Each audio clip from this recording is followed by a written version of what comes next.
એની પાછળના ભાગેથી કરોડરજ્જુ નીકળે. જો અહીંયા પાછળ આખી કરોડરજ્જુ છે. આ મગજ આ રીતે હોય. આખી આમ તે કરોડરજ્જુ આખી લંબાઈ એની હોય. પછી આગળના ભાગે આ બરોબર.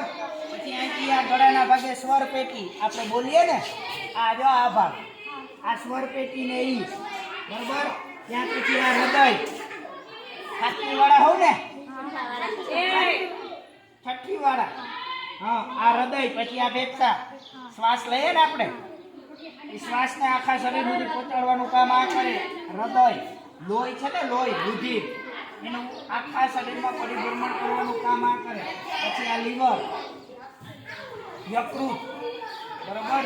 પછી આ જઠર, જે આપણે ખોરાક લઈએ એ બધોય ખોરાક પેલા જઠર અંદર આવે. પછી ન્યાયનું પાચન થાય અને શક્તિ ઉત્પન્ન થાય. એ શક્તિ છે એ આપણું શરીર વાપરે. અને પછી વધારાનો જે કચરો છે એ પેલા આ નાના આંતરડાની અંદર, આ નાના આંતરડાની અંદર પાણીનું બધું શોષણ થાય. જે ખોરાકનું પાચન થયું હોય એ નાના આંતરડામાંથી પછી ખોરાક આવે મોટા આંતરડામાં, અને છેલ્લે શું થઈ જાય, કચરા સ્વરૂપે એનો શરીરની બહાર આપણે નિકાલ કરી દઈએ.